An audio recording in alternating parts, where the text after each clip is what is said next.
Good afternoon all and welcome to the Civil Defence meeting. Welcome to the mayors, CEs, staff and the public. Start off with a Karakia, Whakatau, Whakatau ki te uru, Whakatau ki te tonga, Kia makina kina ki uta, Kia matatara tara ki tai, I hiki ana ti ata kura, he tio, he hoka, he hui, ti hei, Māori ora. Cease the winds from the west, cease the winds from the south. Let the breeze blow over the land, let the breeze blow over the ocean. Let the red tip dawn come with the sharpened ear, a touch of frost, promise of a glorious day. It is the breath of life. So we only just have a quorum. Exactly half the members are here, and I have apologies. I have apologies from Nigel Bowen, Elizabeth Cunningham, Sam Borton and John Sunkel for lateness. Those two for lateness. I have a mover seeking that we receive those apologies. And Craig, all in favour, please aye. James Thompson is joining us online. Welcome, Richard. Yeah. That's okay. Conflicts of interest. Are there any conflicts of interest in today's agenda? Extraordinary and urgent business. We do have one which we'll address later on in the meeting. The 8.2, I think it is. We'll get to 8.1. Yeah. There's no public forums. Where are we up to? No notices of motion. Is there? Minutes. Minutes of the previous meeting on page 10 of your agenda. Welcome, Dan. Any matters of accuracy relating to those minutes? Pages 3 to 10. 3 to 8, sorry. So I'd like to move that to an accurate record. Murray, Craig, all in favour, please say aye. Craig Rowley. Yes.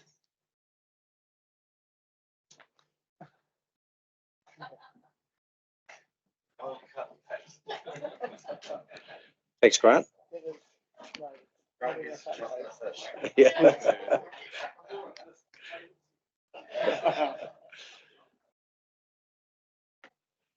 Looking forwards, not backwards.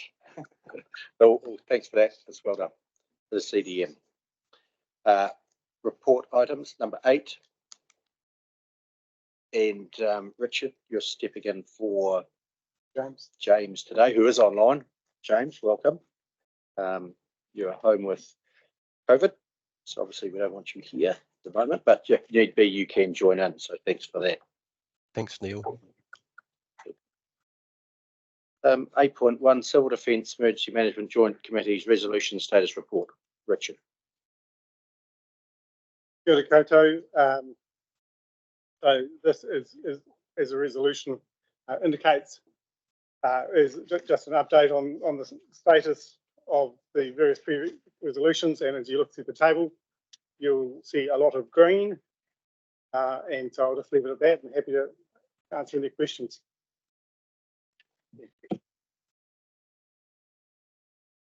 Craig Mickle, Ian Munro, moved and seconded.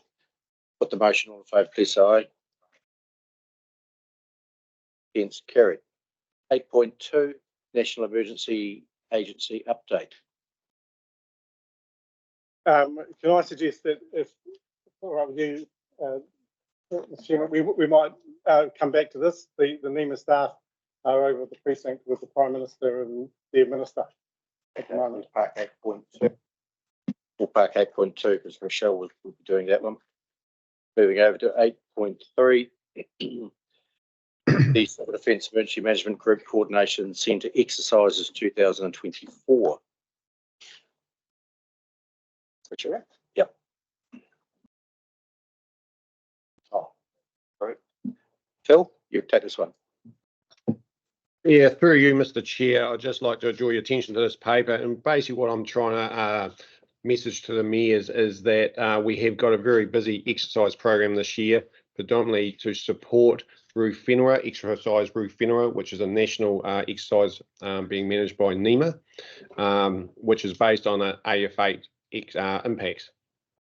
Following on for that, once we participate in that national exercise in June, July, we're then going to do our own Canterbury regional exercise called Exercise Pandora later in the year, utilising the injects that are created from the workshops we have in the next few months to model and practice what we think will be the consequences of an AF8 across Canterbury.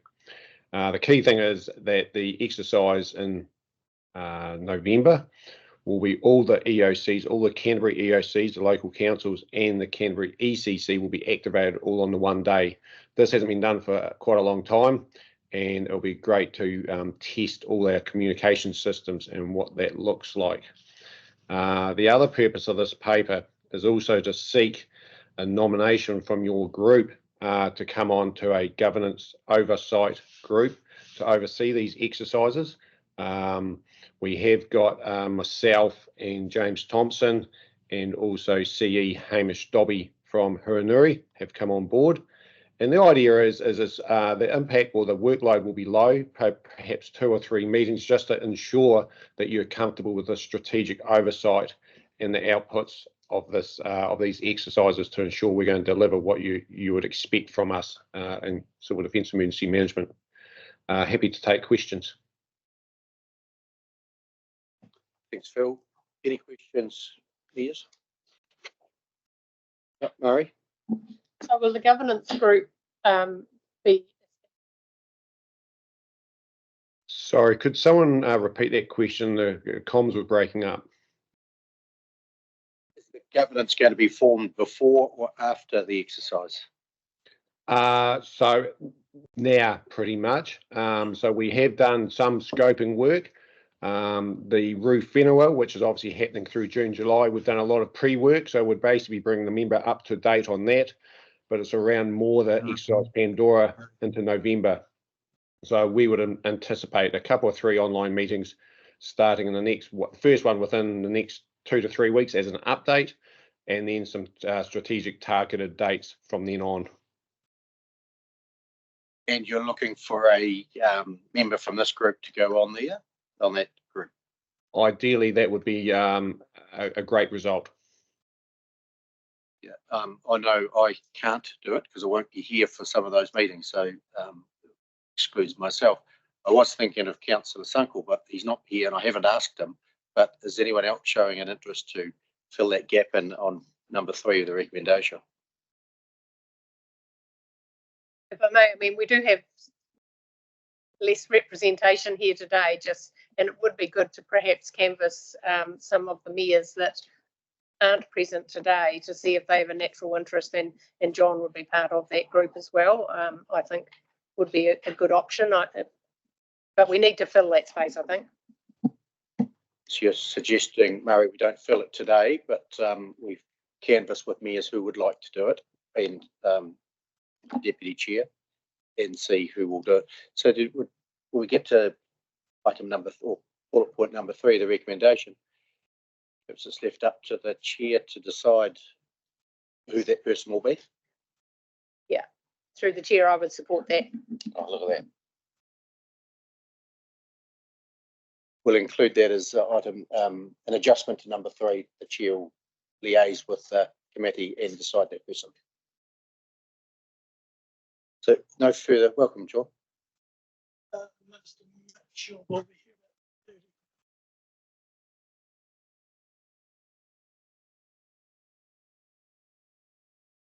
We have a recommendation there, and number 3 will be slightly changed.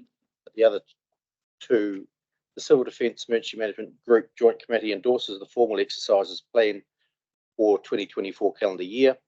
And point 2, endorse and commit their council to participate in the respective exercises. And point 3, the chairs to nominate a representative for the CDM Joint Committee on exercise.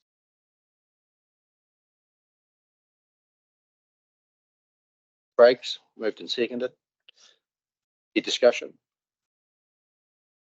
Put the motion. All in favour, please say aye. Carried. Carried. Michelle is here, so we'll move back to item number 8.2. If you come to the table, please, Michelle. And it's a NEMA update.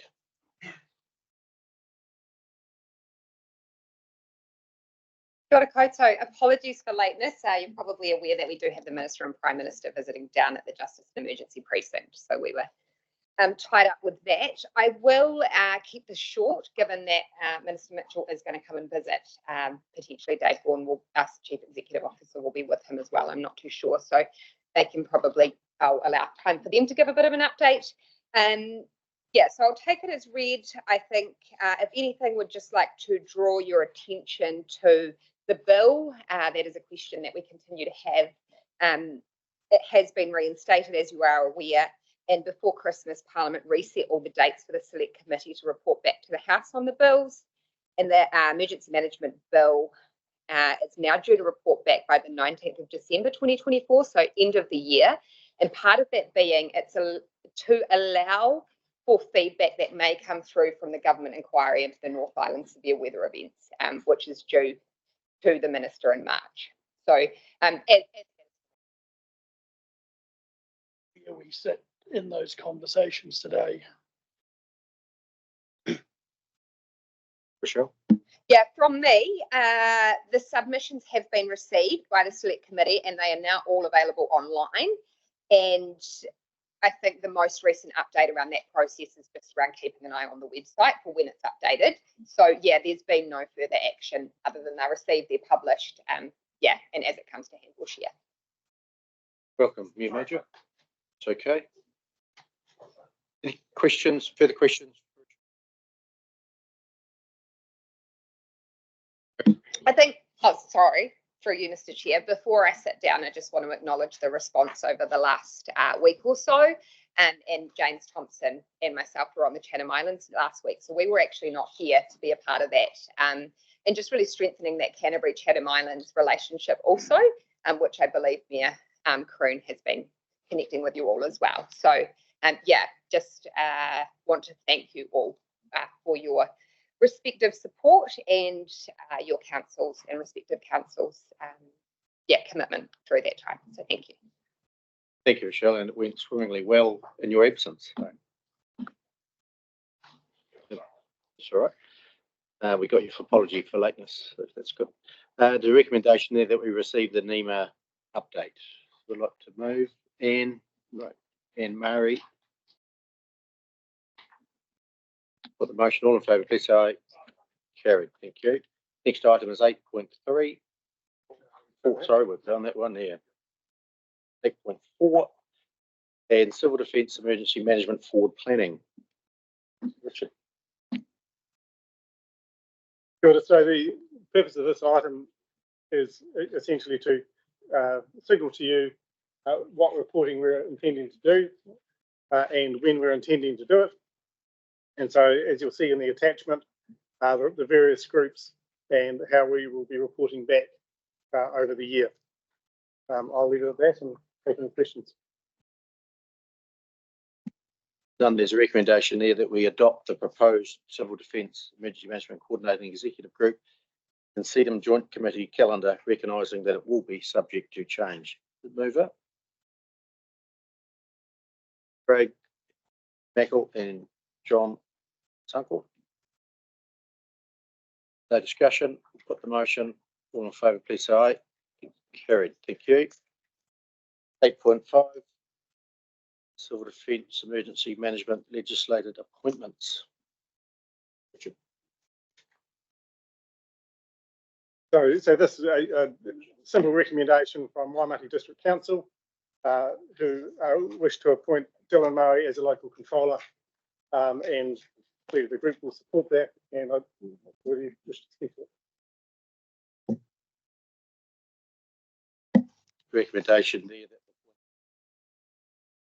and Craig Mackle seconded. No discussion. I'll put the motion. All in favour, please say aye. Carried. Thank you. 8.6 Civil Defence Emergency Management, the financial report. Richard. Good. So this will be familiar to you in the format it is. As highlighted under paragraph 3 of your report, there is some overspend currently and James has outlined in there the reason for that.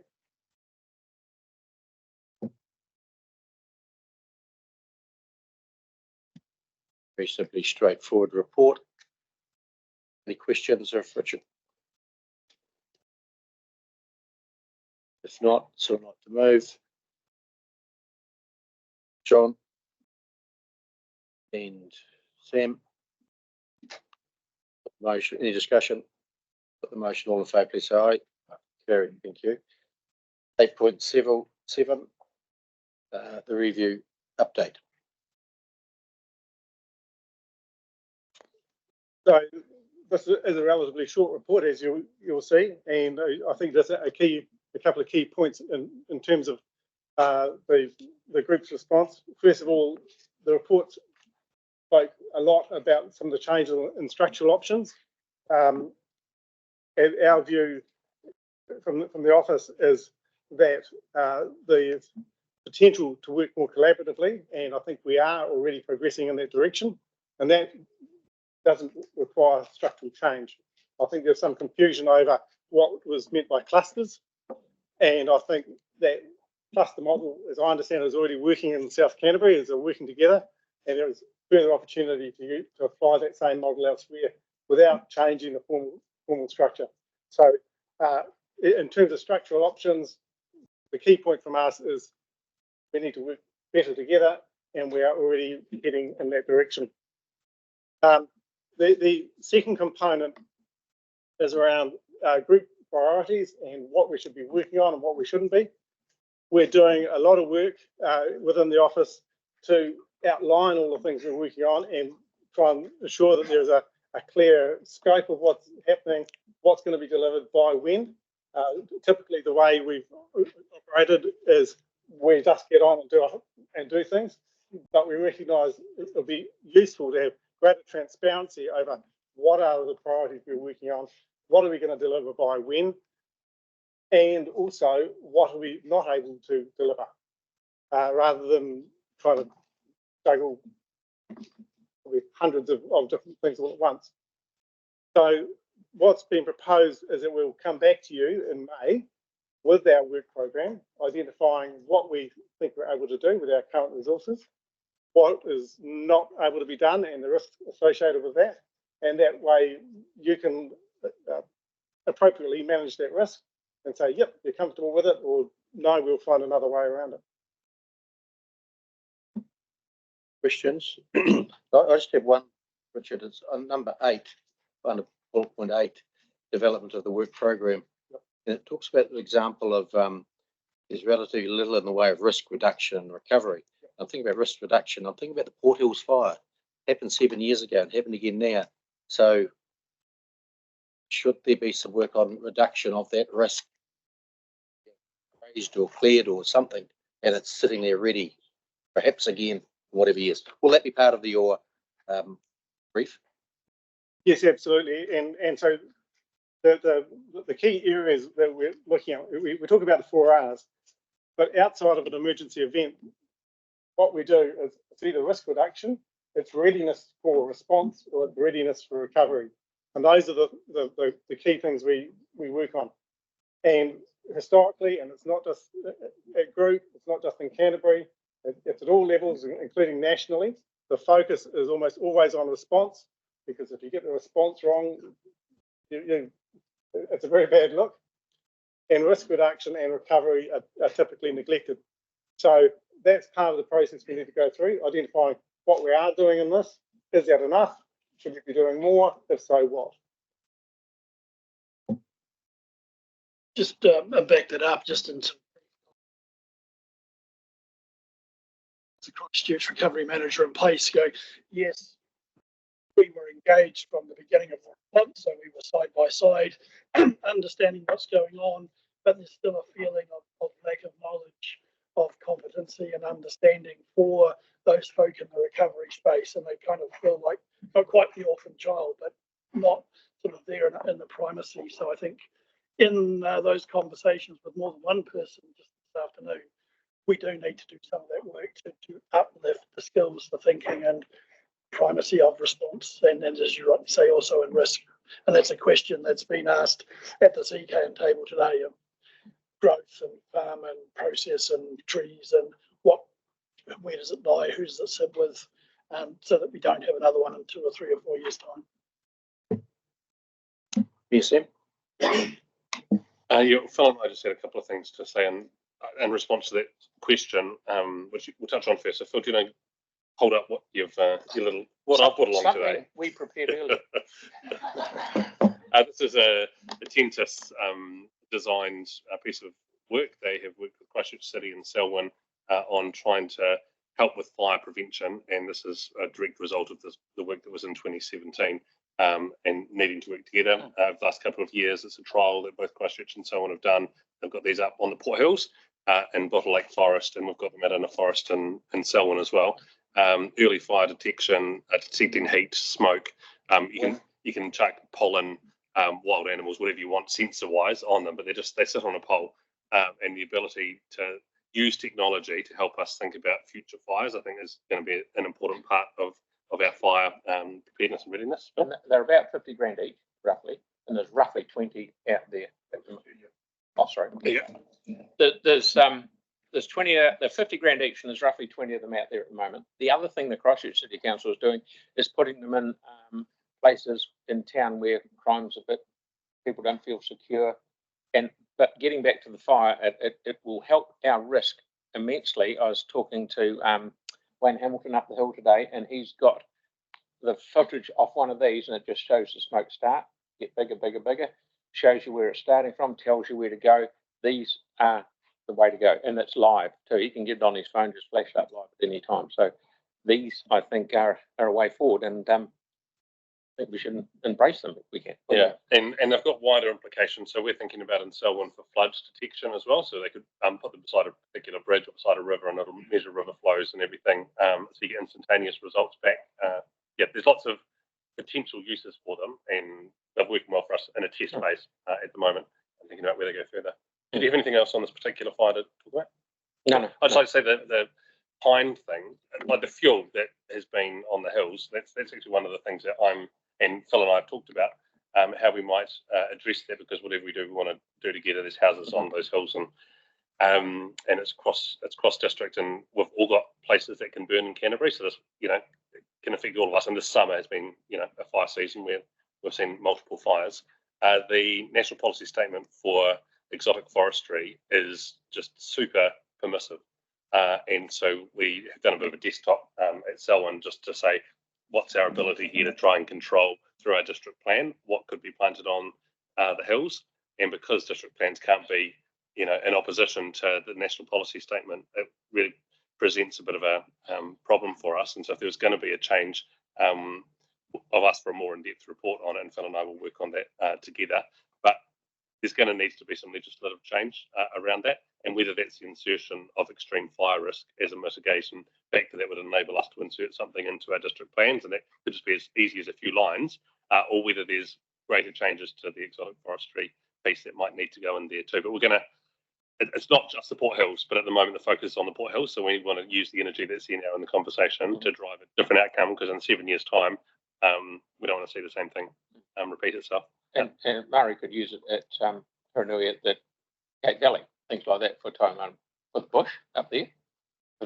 I'm sure they haven't got one. I'll mention it to Gil though. And I've just got a question on the report itself, and it's just around ECAN and the funding for the regional stuff. Is that on us as district councils?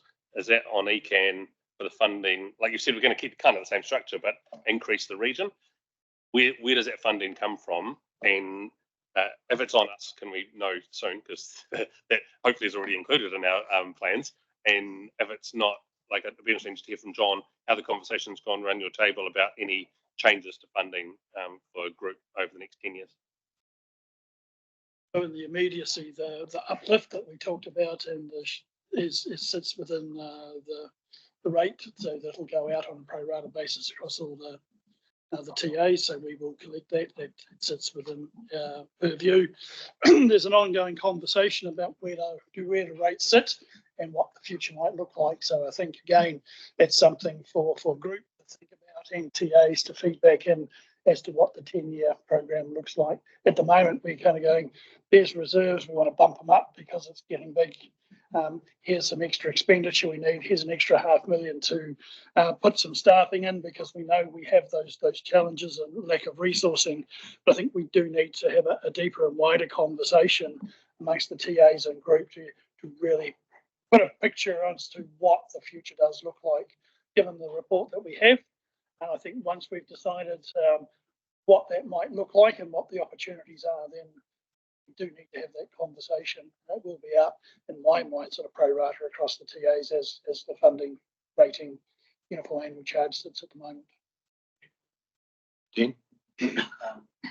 Firstly, just following on from colleagues here, I'd just like to acknowledge a remarkable effort of FENS across the board.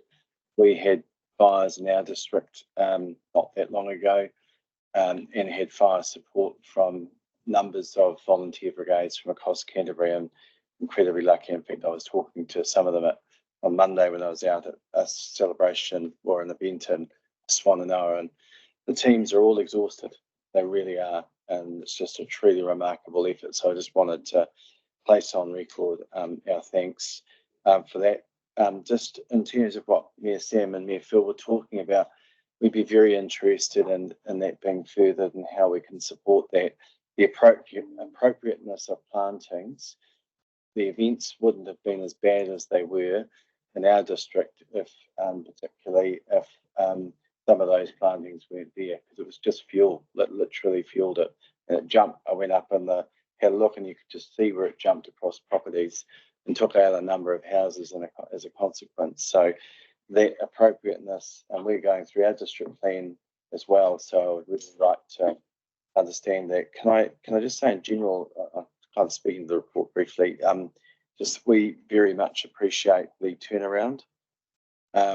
Did not like where it was heading before, and I think we gave that feedback. So that turnaround and working together and across boundaries is something we do anyway. So if it requires formalising to a degree, then fine. But in terms of where it was previously heading and centralising, we were not happy with that. So to see that reading of the room, thank you. It was appreciated, and that certainly come from our staff as well. So I just wanted to acknowledge that. Thanks, Jen. John? Just a follow up on Mayor Sam's and others around the MPS on forestry. It's a conversation that's coming to this environment, Canterbury, and I think our chief executive, don't quote me, might have said it's a dog's breakfast and needs to be sorted. So I think there will be real support within this council to support that conversation. And if Minister Mitchell arrives in the next 5 minutes, I think it's something that will be pertinent to have with him as a highlight to those challenges and potential for a further conversation.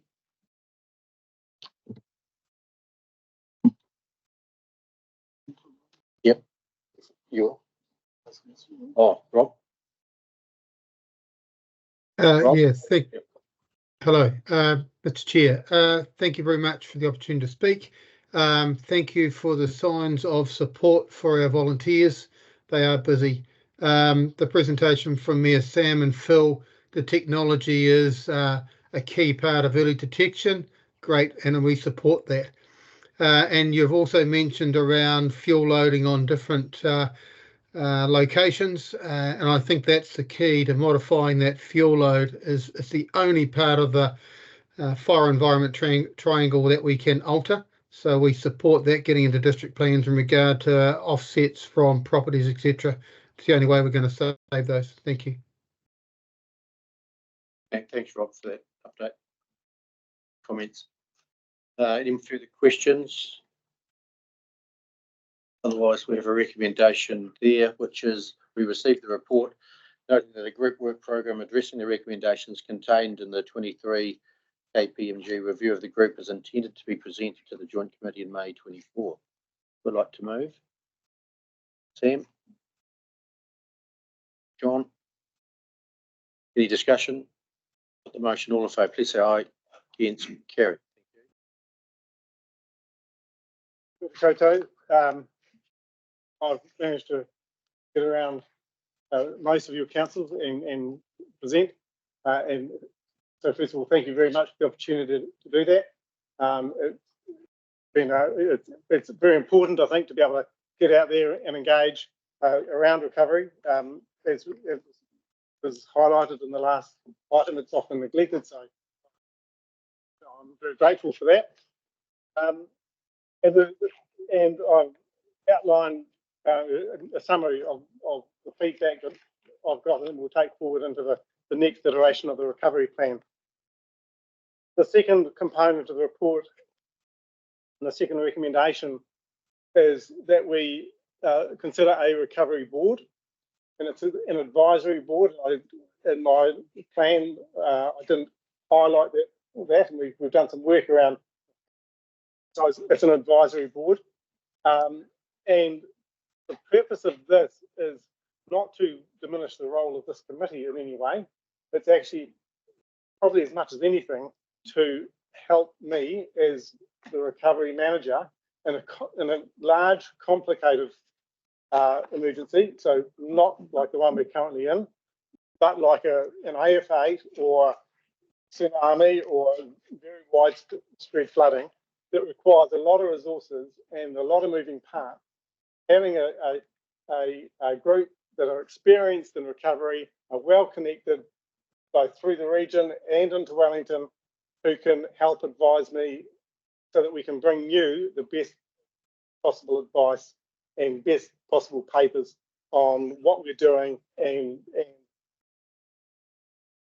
this looking like is if we can identify perhaps a pool of 20 people who might be able to contribute in various ways, and there'll be across a whole range of different expertise.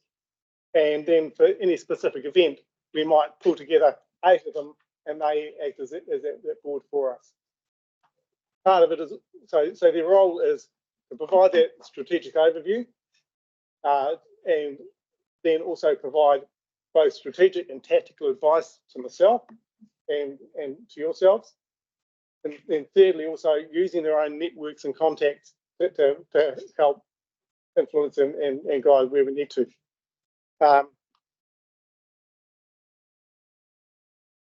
was going to say something else that's gone out of my mind. So I'll pause there and just let you ask questions if you wish. Questions? You have? Oh, Sam. I'm just wondering if you've seen this model working elsewhere and how that's played out in the areas we have. So in various places in the North Island, Hawke's Bay, for example, and Northland, which have multiple councils, as we do, they have both established recovery boards. In fact, in Hawke's Bay, they've got an overview group, which is a combination of iwi and councils. Underneath them, they've got this advisory board and then a recovery office. In Northland, I think they've simply established a single board, which is made up of councils and other key parties. And so, yes, it is working, and that's been, I guess, part of my thinking. But a key point for me is that both those models took at least 6 to 8 weeks to get established. And what I'm wanting to do here is have the pre-thinking, also the expectations of those 20 or however many people we might tap, so that they know that they might be called upon and what they're on, so that we're not having to start from scratch. And ideally, you'd actually, when we have an exercise like Pandora, you might bring them together and so that they can know each other and they know how to work together and they've actually exercised. Thank you. And how would it fit with existing groups? I'm just thinking like the rural advisory group. Like how does the structure fit within our existing structures, and is there duplication of role, and do we need to think more broadly about setting something up in the context of how it might disrupt or duplicate existing work? I don't see it as disrupting existing work. In fact, the chair of RAG might be one of those people. Similarly, we have the social, the economic, the natural environment, and the built sector groups as part of our recovery plan. It'd be great as we're trying to work through this, identifying who do we expect to chair those and deputy chair, and they make up some of those people. So it's very much inclusive rather than duplicating what's proposed. And would there be an expectation that those on this committee would also be involved in that? And if so, will there be a future paper to consider how that appointment goes? Like today, it's just a guidance. You're seeking guidance rather than the formation of the group. What I'm seeking today is agreement in principle that we might do that, and then what I would like to do is think about who we might have and work out some of those logistics around it. So, yeah, seeking a clear direction so we can be there. But a key point is that this group has the decision-making authority, not the recovery board. The recovery board is advisory. So if there are decisions to be made at the regional level, in the civil defence context, it will still have to come to this table. And clearly, one of the issues with recovery is if it comes to spending money at the local level, it still has to go to your individual council because we can't direct you to spend money. So recovery is complex with lots of moving parts, and it's trying to have somebody who can provide that guidance. And I'm just remembering what I was going to say before. In a large event, my expectation is that you will be very much involved with your communities. And that's part of the challenge for me, because as a recovery manager, I'm wanting to look further down the road, out beyond the response. And I know that you will absolutely be stretched. So it's not a question of capability, it's a question of capacity. Craig, really? One of those buttons. Is it envisaged that there be a representative from each TA as part of that advisory board? No, not necessarily. What I would think I'd try and have is probably different areas of expertise, engaging with with yourselves outside of committee structures and your recovery managers in terms of identifying issues and working closely at the operational level. We could potentially, so you know, among the pool of candidates, we will pull in any of you as appropriate, but not because they're an advisory board and they're not actually making decisions on. The short answer is no, that's not my intention at this point. Murray? Thank you, Mr. Chair.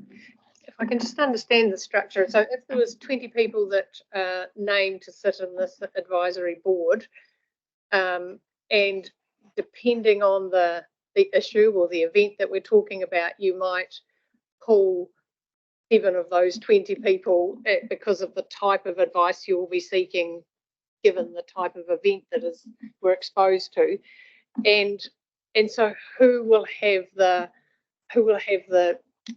determination of actually who those personnel will be at that point? Where does that responsibility sit? Thank you. I would expect that we would come to you with a recommendation. Obviously, we might, and so it would be this group. I would expect to make that decision. If that was the case, though, from a timing perspective, an event happened in between a given meeting, you know, like how do we structurally make that happen so that you're able to respond in a timely and appropriate manner to consider what the advice you're seeking to step forward? Yeah, it may be an urgent meeting, an online meeting if needed. Yeah.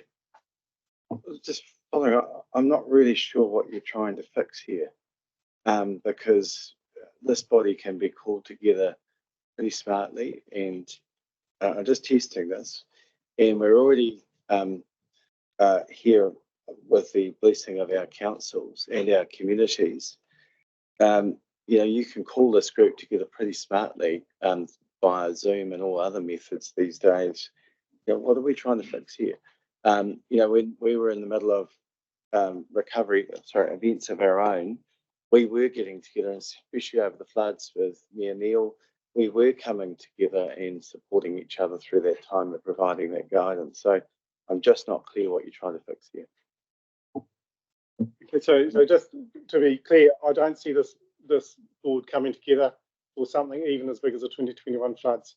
We don't need them for that scale of event. It's for a much larger event. I think we do, and the way that I would envisage it working is we may need to have them together several days in a row while we're still in a response to try and look at what are the issues and how do we navigate what might be coming up further down the track. And as I said before, it's not a question of your capability, but I just cannot imagine that in a major event when your communities are suffering, that you'll be wanting to be locked in here in meetings, and we will try and work through that and bring you recommendations and for decisions. So they're not the decision makers. Okay. Well, I think one of the key distinctions is advisory versus decision making. And I think what Richard's looking for is a group of experts who can provide that advice to bring that up to this group to make decisions. And I'm not sure that he's talking about a wider bringing in the right skill sets to make sure that this group gets the best advice to make those decisions. And I don't think he's asking this group to provide that advice. Hamish? Thank you, Mr. Chair. I wonder whether the Joint Committee could refer this to KEG for further refinement. So I just think it feels like a good idea in here, but it just feels like the clarity around the who and the when is not quite established in everyone's head, and perhaps KEG could further work this up such that it could, with Richard's guidance, return to the Joint Committee for further consideration. Thanks, Hamish. And I was looking at the number 2 of the recommendation. I changed a word in there which may help, it may not, or it goes to KEG. And it agrees that a recovery advisory board is explored in the draft Canterbury governance and draft Canterbury group recovery plan. We explore it, but Hamish's idea might even be better still. It goes back to KEG and gets fleshed out a bit more, and then comes back to the table. So, any more questions, or Murray? If I can just make a statement, I can see the merit in having a tactical group that has kind of that. I do support what Hamish has talked about, and perhaps would clarify in my mind what a term of reference would look like for that advisory group. And then we, I think for me anyway, I think it might give more clarity of actually how it will fold into this group, and we don't have the crossovers maybe that Sam was speaking about. Thank you. I would support the direction Hamish has suggested for the reasons I've already outlined, and that's the KEG group coming together and exploring that, to me, makes a lot more sense, and it can come back with a recommendation, and it's just the clarity of roles, and some further work on that. And if it is an advisory body, those other matters that I'd like our KEG group to have thought about that, because I just don't like devolving responsibility easily without careful consideration. So I think what Hamish suggests is really, I'd be comfortable in supporting. So perhaps a recommendation, changing what is here, that the Joint Committee asks KEG to progress the recovery plan update. That captures, I think. Or is there better words? Richard. Can I suggest that it is referred to KEG to refine and report back to Joint Committee? Bring that up. So number 2 will be the motion. We'll move in a second for that. Murray and Anne. moved and seconded. Okay. And you report back to the next.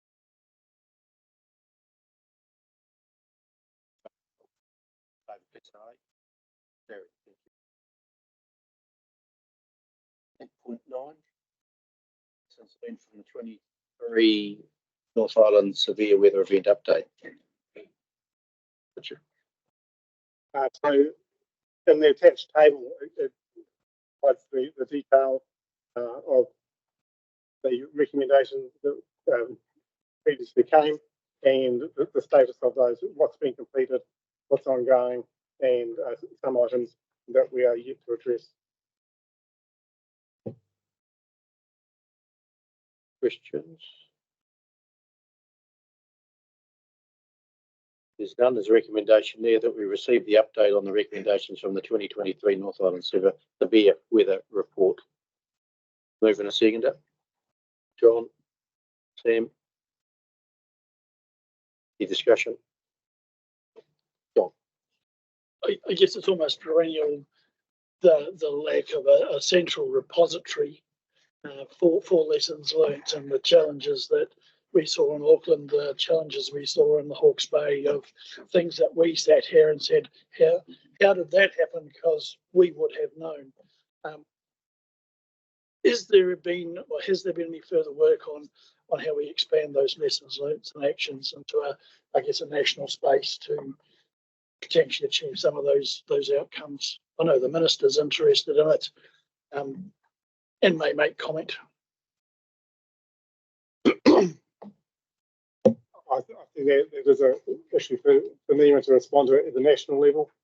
Locally, we are tracking, and clearly we do get the reports from elsewhere and think what are the lessons learned as we've done here. So I'm not sure nationally, so that's something for NEMA to consider. I guess my question is, how do we push NEMA?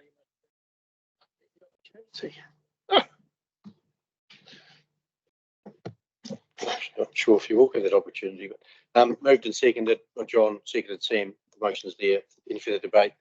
If not, put the motion. All in favour, please say aye. Carried. The minister's just come in. Minister, do you want to talk to us, or do you want to sit and wait till we finish the meeting, or what would you like to? How would you like to progress? And welcome. Well, please.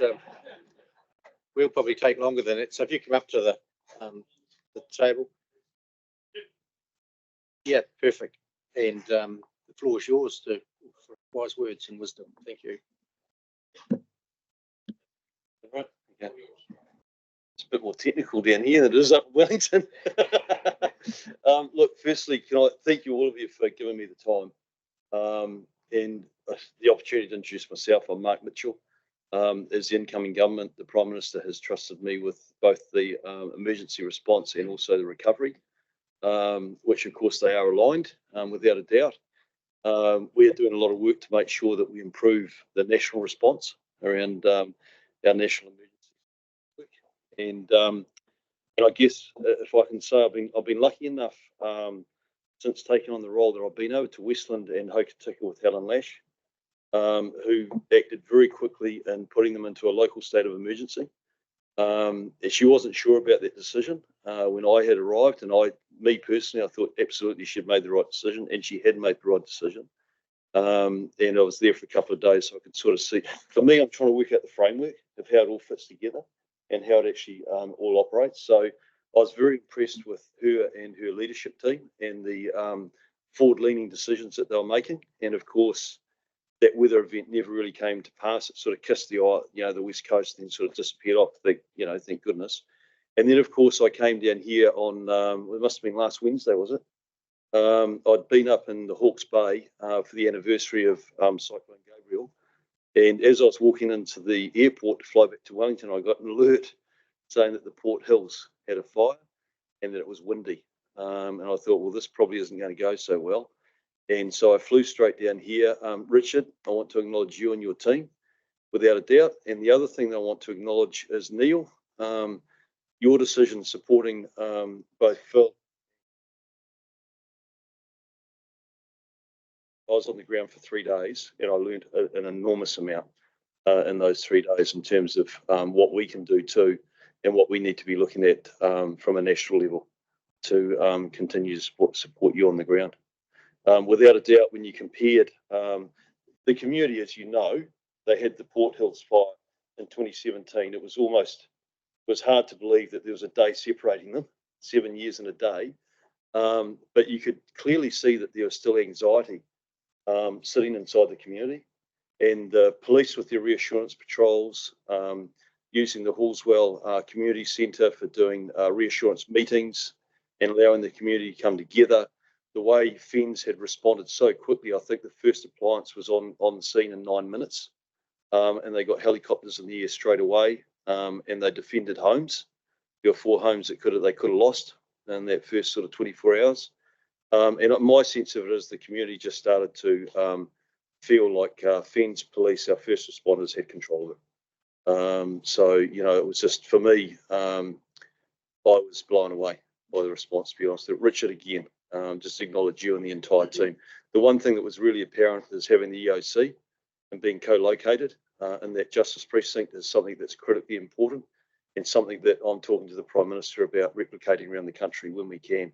Scalable, but I think that's the model that we need to roll out. So while I'm here, if there's any questions or anything, any ideas or anything that you want to put to me, please feel free. But thank you, Chair, for the opportunity.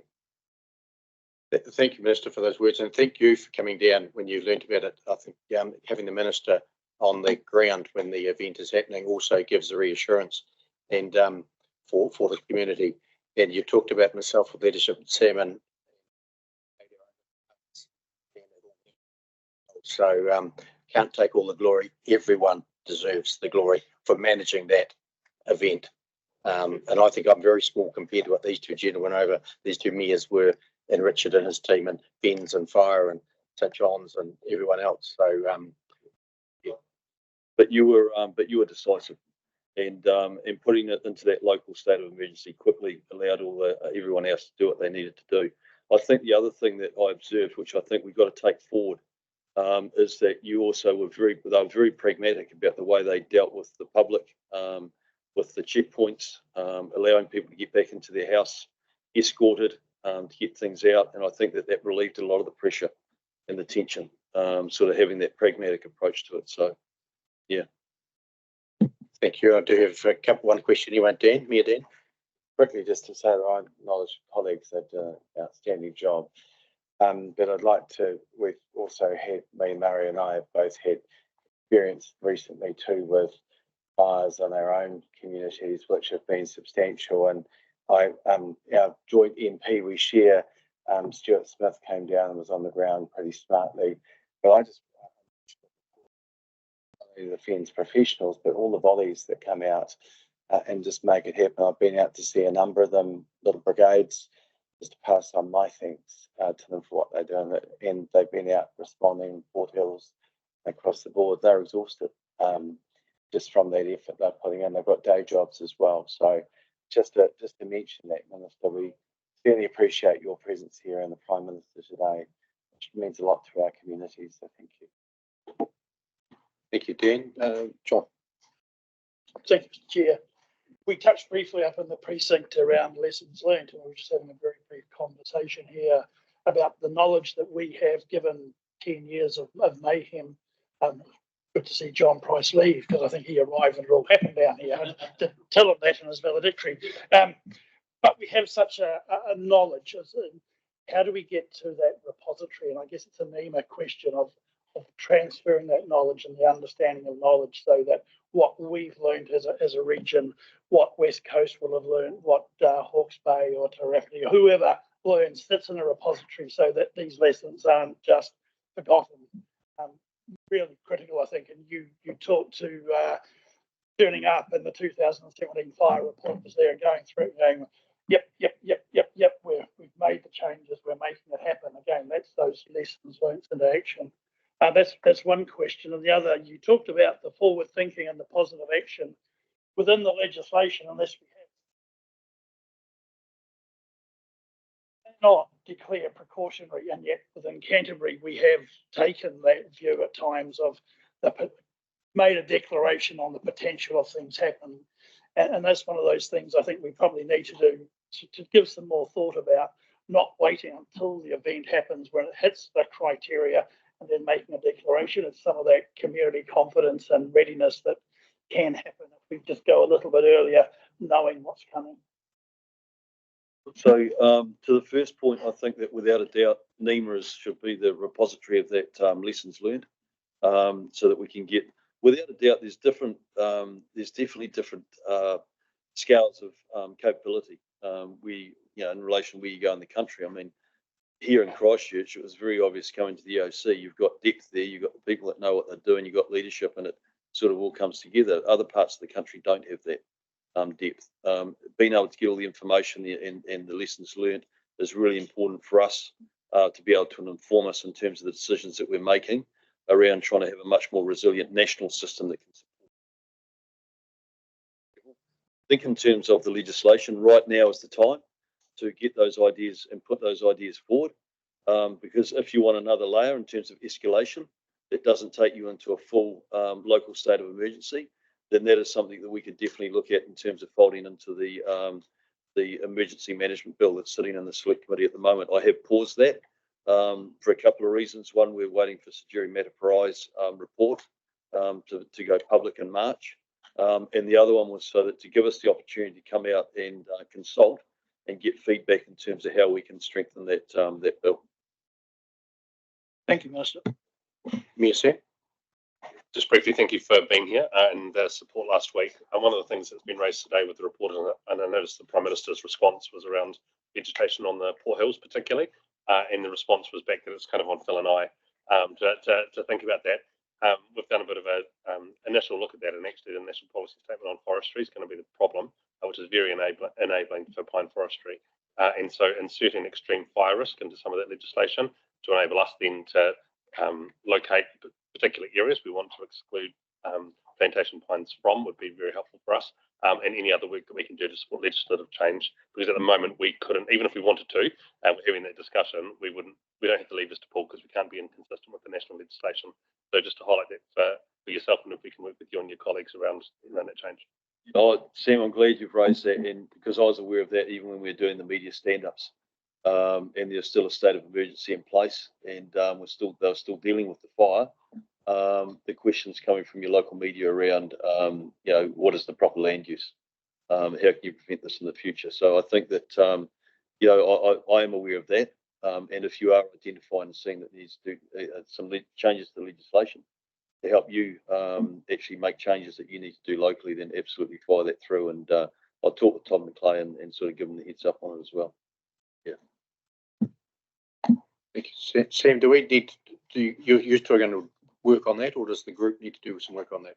I think in the first instance we can do that work locally, and we can, if the group would like, we'll report that back to the group and keep everyone informed. But at the moment, it's been a desktop study with us for a report internally for ourselves to do, and we're working with Phil on making sure it's a joint project.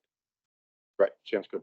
Thank you, Minister. You need to go, so thanks for dropping in and seeing us. Well done. Yeah. Richard? Kia ora koutou. The Minister and others have already mentioned today the team effort, and I'm grateful that the Minister mentioned myself, but I just really want to emphasise that there are so many other people involved. Clearly, FENS has been doing most of the heavy lifting.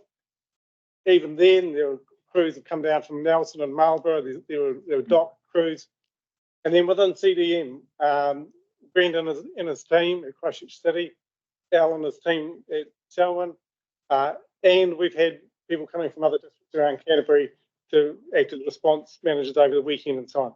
So I'd just like to acknowledge everybody who was involved, and it really was a team effort. From my perspective, as my first rodeo as a controller, it was remarkably easy because everybody was acutely aware of what happened in 2017. We had learnt the lessons, and things went really well as far as I can see. There's still things to learn, but I'm just grateful for everybody for making my life easy. Thanks, Richard. And James? Thanks, Neil, and apologies for not being able to be there today with having COVID at home. Can I just absolutely reiterate what everyone has said about that thanks. It's nice to know that you can go away when you sort of think you have to be there and know that the team can pick up and make things work. And so I've got to really acknowledge what everyone's done, basically in the absence of the person who would normally be doing that. So thanks everyone for doing that. Can I just quickly mention that lessons learned component, a couple of things that are happening that might be of interest to the members around the table. Firstly, you'll in the lessons learned from 2021, there was a quick capture suggestion or a recommendation to develop a quick capture to capture lessons in EOCs. That's being rolled out absolutely right now. It's being tested. There's a draft guidance document that's being shared out, and so that's ready to go. It's basically a QR code on the EOC tables where people can instantly feedback stuff that they're learning at the time. The other point is that NEMA does have a lessons learned program. They are busy trying to work on adopting some of the Australian guidance, which is very, very good. I've been a part of that. Perhaps a future meeting we could bring you some more details on where that's going, and maybe the issue is just more emphasis needs to go into it rather than it just trickling along. So yeah, thanks, Neil. Thanks, James, for that update. Next item on the agenda is 8.10. Oh, are we not? All right. Moved John, seconded by Sam. I'll put the motion on in favour. Please say aye. Carried. Now, 8.10, the road status project. So as you'll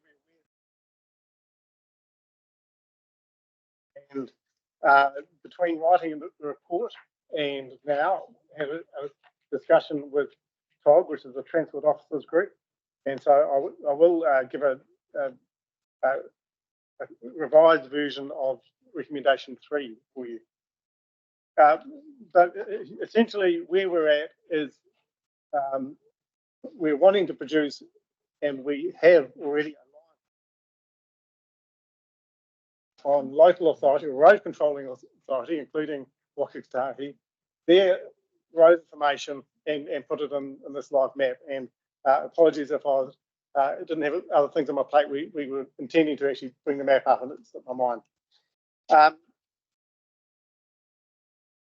The difficulty now is we've got the links into the road asset management systems within councils, but it's really embedding it. And so there are a number of issues around consistency of how things are displayed and what gets over in fires, for example. There were issues with the district council even being told where the cordons were and then getting it into the map. And that was raised actually by one of the roading staff as highlighting that need for really good systems to make sure that the data is consistent, timely, all those sorts of things that make it useful. And so embedding that into practice requires not a CDM input, but it requires roading staff to build that into their processes. Key things are there needs to be some quality assurance of what's there, build up a common practice among them. There's also an issue around detour routes and how those are managed and publicised.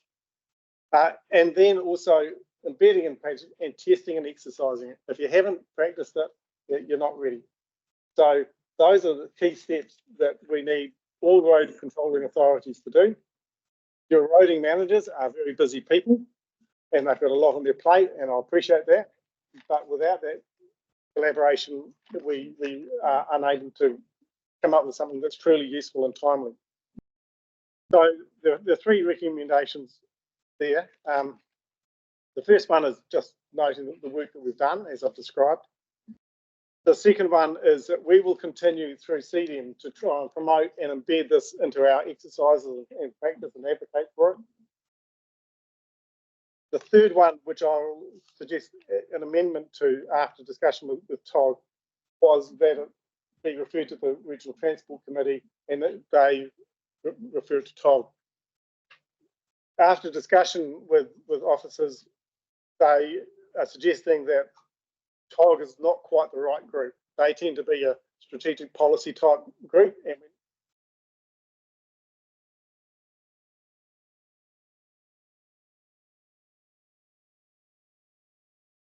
the question is that item 3 change to something along the lines of refer to the Regional Land Transport Committee as a matter to oversee and recommend to road controlling authorities to address.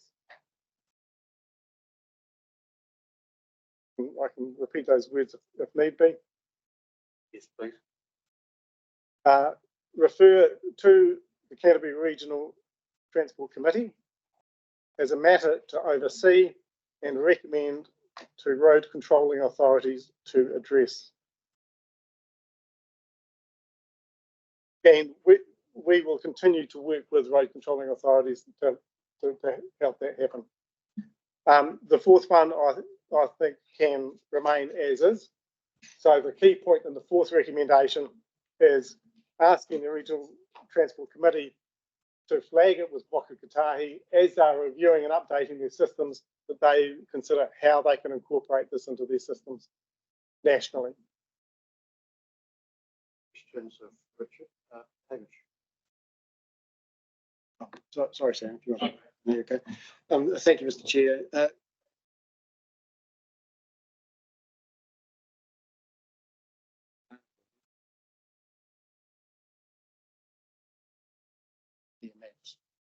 It's actually, that's the nub of the problem.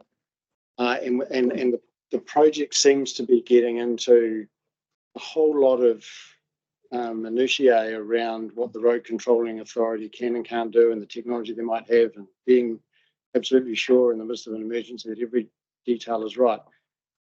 My recollection of our event is the road controlling authority is already doing all of that in their own way. The missing piece is a connection with the state highway network. The missing piece is when members of the public go to the Whakakapi website to see what roads are closed, they only get the state highways. So it's the greatest respect that paragraph 4 is everything to the problem. The rest of it, I'm sure in the detail is important. I'm not trying to deprecate work that's going on in that space, but if all the energy is in trying to get the road controlling authorities to do something, then we've missed the bus. The bus is Whakakapi, not connecting. That's the problem.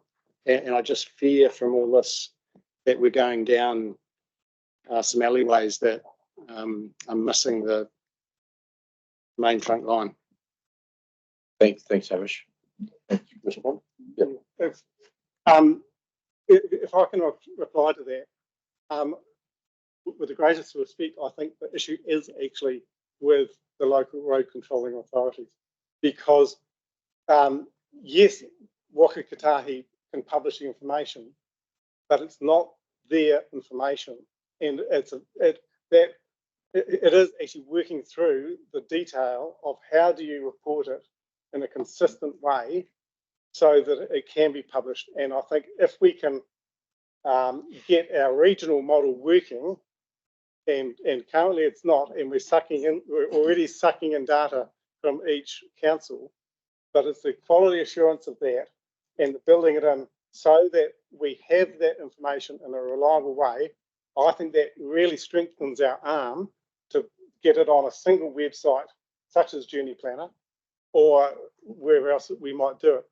But the barrier at the moment, and it's not a matter of will, because we've got a map that is already sucking that information in, but it's the inconsistency of the data and the timeliness of it is another the issue, and that requires operational managers within each council to have systems in place to make sure that we can do that.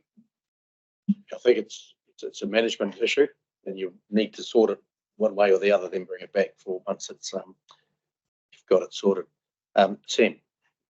Yeah, it's the same sort of issue around the juggling between the two committees, and I've raised it at the last two meetings, I think, around the resilience of our roading and bridge network particularly, and having a list of the least resilient to the most resilient bridges in Canterbury, so that as road controlling authorities or as the state highway network, we can actually think about how we prioritise the work that's needed to improve the resilience of our roading system.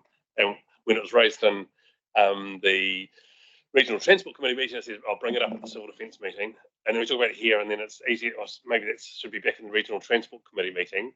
I just would like to see that we have a commitment as a region to try and understand where the weak links are that we need to address first, and there'll be hundreds of bridges that we're going to need to address. But until we see a plan about where we start to action some of the work, it's pretty hard for us as a region to then have the plan to do it. So we're going through the RLTP stuff now. It's too late really for that. So this is about trying to set it up for next time, or for an insertion into an annual piece of work. But I just kind of feel like we're missing some stuff, and it's getting juggled between two committees, as it kind of feels like this conversation is around who's going to be responsible for the data transfer.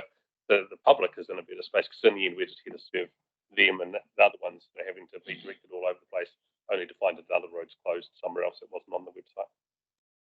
Sam, have you got a suggestion on how we could sort that? Yes, we request,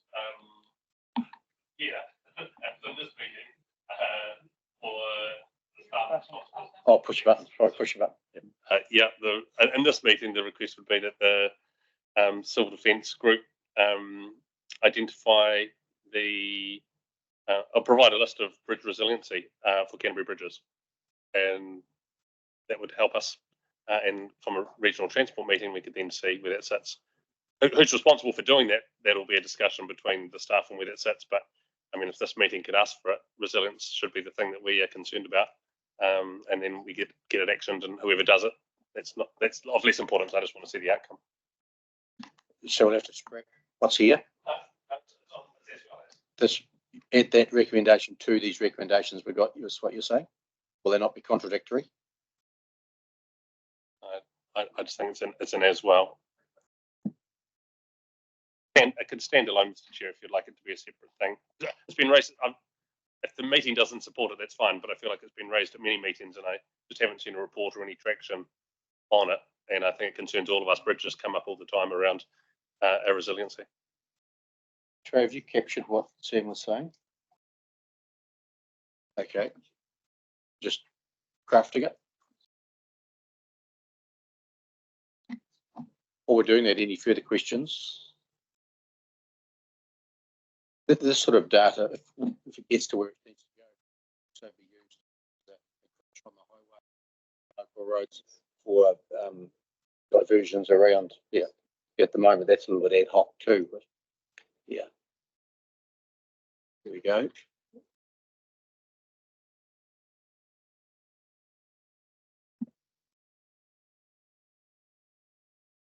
Said Sam, number 5, request the Civil Defence Group identify bridge resiliency for Canterbury bridges. So the no further questions. There's a recommendation there, 1, 2, 3, 4, and 5. Take them all as one if you wish. A mover and a seconder. John and Sam. Any debate? I'll put the motion. All in favour, please say aye. Against? Carried. Thank you. 8.11, the report from the group controller. This is obviously clearly James's report. I'm not sure whether if James is online, he wishes to speak to it and see it myself. Yeah, James, you're still there. Do you want to speak to your report? Yeah, sure. Thanks, Neil.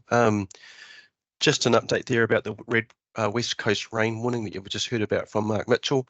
Canterbury did support that with myself and Al Lawn going over there to be controllers and planning managers.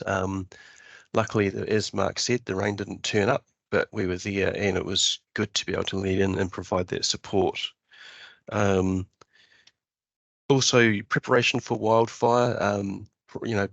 Just prior to Christmas, Phil Mackay and Joe from Mackenzie District Council worked on pre-planning for fires in the Twizel area. They identified that it was going to be a very, very extreme weekend, fire weather weekend, and so did that work. And the result of that is that we've now got templates that can be used around the rest of the country. And I'm not sure, Rob, if you're still on, if you want to mention any of that work, Rob Hens. Maybe, maybe not. I've attached the group training program just for your awareness, just so you can see how much EOC training we've got coming up through the rest of the year. I haven't included any of the training that we do for our volunteers, but just for that awareness, the amount of training that is coming up. And, you know, I raised last year that this was an area of concern for us. So we're getting on track and feeling a little bit more, well, feeling much more positive about it. And lastly, C10 program, just to note that we are having a 2-day gathering in May of our current cohort members, and then we're doing a new full course later in the year to keep our C10 numbers up and available for response in Canterbury. Happy to answer any questions. Thanks, James, for that report. Your C10 training days, whereabouts do you hold them? So the May one we're going to actually hold in your area, Neil. We're going to do that at Mount Hartwell Pudding Hill. I can't remember which one, but one of the camps that's there. And the full course will be back in Waimakariri District Council at what's it called? Dan's area. Yes. Yep. And I just can't remember. Glentui Meadows. Sorry. Yeah. Thanks for that. Any further questions? Anne. Look, it's just a comment and it's another bouquet in the FENS direction. In regards to the preparation for wildfire, yes, mid-January we were really absolutely extreme. As the paper notes, it was the driest summer since 2008. And the fact that a collaborative response to preparedness served us well in our district and gave us all confidence that we were prepared should the worst have happened at that time. So just another thank you to FENS and Bill Mackay and our local EMO for the collaborative work they did in that space, and the fact that they went so far as to have evacuation plans in place. And so our community was well prepared should the worst have happened. So thank you very much. Thank you, Anne, for those kind comments, and pass them on, no doubt. Any further questions? Or I might get Rich just give a 1-minute update on the Port Hill status.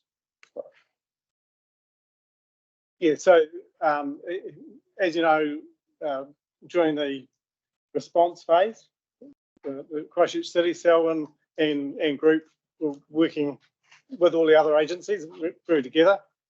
We're now, as of 1 p.m. yesterday, in the recovery phase. That automatically lasts 28 days unless we finish it early. And that recovery phase is primarily about the use of the powers under the CDM Act. So as recovery manager, I now have those powers. But the real work in recovery is not related to those powers. It's actually about doing the environmental. Natural environment is probably going to be the big issue from this event, but in other events might be working with the communities affected, or the economic, or repairing buildings and so on. With this event, looking at the recovery, the nature of when you clear the vegetation, as we know from the last event, clear the vegetation off, the rain comes, the sediment washes it into the waterways, and it goes into the creeks and out into the estuary. So managing that is probably our biggest recovery event, and that's going to require a whole lot of different groups to be working together on that. And there's also already some really good initiatives underway, and there is a meeting at 4 o'clock, straight after this meeting, when we're bringing all those groups together to try and figure out who's doing what and how can we make things happen quickly.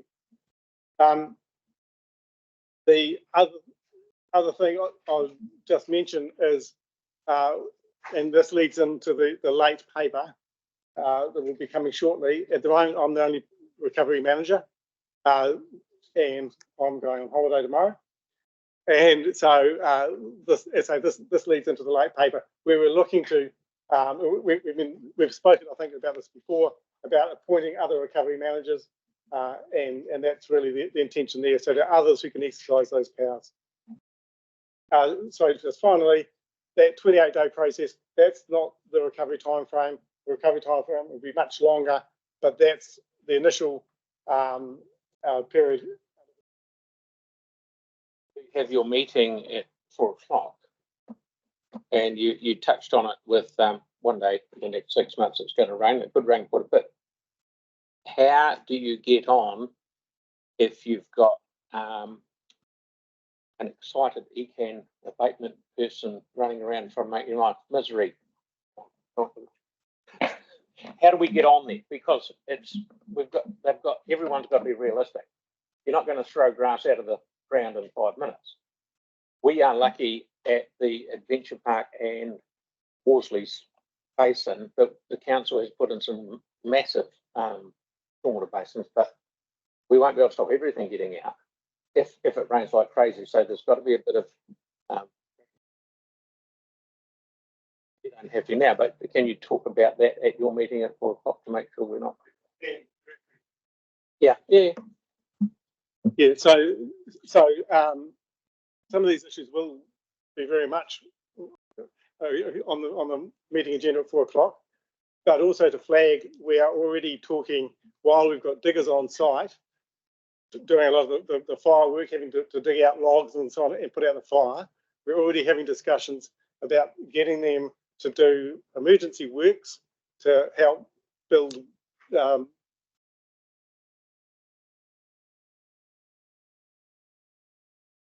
taking the opportunities to try and address it as much as we can. And there may be additional things we do. You can put up hay bales and things to help filter the water and things like that. So that's very much on our radar, and ECAN is very much in support of that as well. Hope your fears are allayed. Yeah. No further questions. There's a recommendation there that we received the report from the group controller. So we'd like to move. Very really. Oh, where else? Oh, yeah. Come up to the. I'll come up and push the button so we can all hear on Zoom. Al Lawn, the recovery manager for Selwyn District Council. So we've been working today with Christchurch City Council and ECAN hand in glove, and ECAN have been notified that consent was required, but a global consent will be coming. So working really hard with ECAN. They are already up the hill with some ECAN staff and others doing a wide area assessment, looking at what is critical, what actually has to be done right now.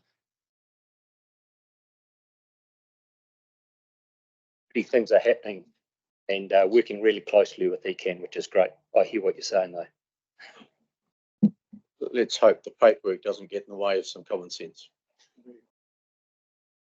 So we've got the motion. We're going to move in a second. I think we had Craig and Anne. Craig Rowley. Put the motion on in favour, please say aye. Carried, thank you. Next item is the report from the committee chair. And this an opportunity to bring forward any items you want in the next meeting. If you have anything you want to, do it now.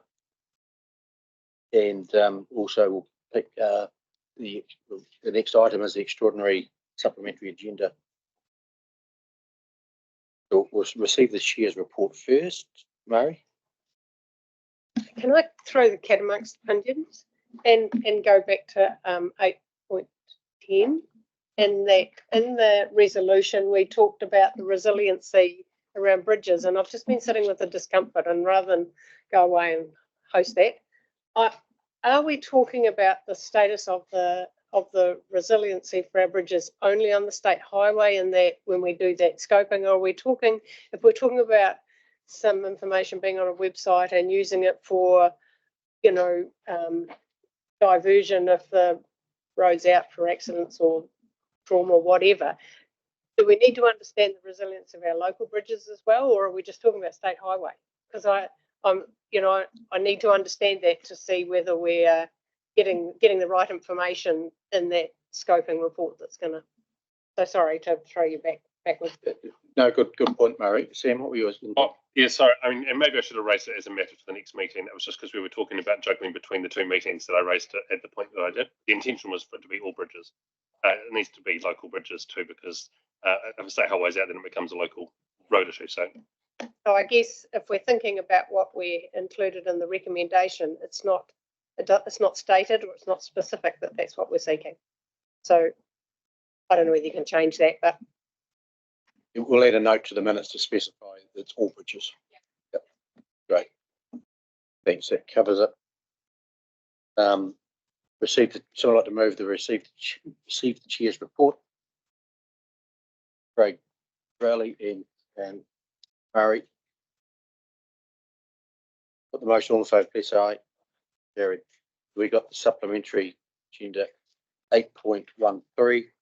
And there's a recommendation there that we receive the following report to be considered at the meeting today. A recommendation there. So I'd like to move. Do we receive it? John and Craig Mackle. All in favour, please say aye. Which takes us on to 8.14. Let's additional legislated appointments. Richard. I alluded to this before in that we only have one appointed recovery manager. So we had previously flagged that we were wanting to appoint more. And it may seem like an awful lot, but as we've found out this week, not all these people may be available. And especially in a large event, if we're needing to operate on a 24-hour basis, for example, and shifts, this gives us a spread both geographically and within group and local. So as you'll know, James is the group controller, and something like this, if it's passed, I'll go away tonight, and unlikely he's going to need to use the powers, but if he does, he will have the authority to use them. Previously from Waimakariri, and Tony Darren from Ashburton. And as noted there, also the names of the recommended with council staff, their cities and year of move. Phil, second it. Any discussion? Thanks for the comments that have been made. My concern was when I saw this, that by giving everyone a job, it almost became no one's responsibility. And so then lots of people would feel like it's not really me. But I'm hearing what you're saying now. And so, yeah, support this moving forward. Further debate? If not, I'll put the motion. All in favour, please say aye. Carried. Thank you. Next meeting is on the 30th of May 2024. And closing Karakia. JB, would you help us out? Thank you. Kia ora tātou, native to Mihi, kia koutou katoa. I ngā koro mātua me rangatira, tēnā koutou, whakakapi tō tātou hui, e Karakia tēnei. Unu here, ki te uru tapa nui, kia wātia, kia mama, te ngākau, te tinana, te wairua e te ara takata, koia rā e rongo, whakairia ki runga, kia teina, uie, tai, tātou. Got it, Jamie. I'll declare the meeting closed at 3:35.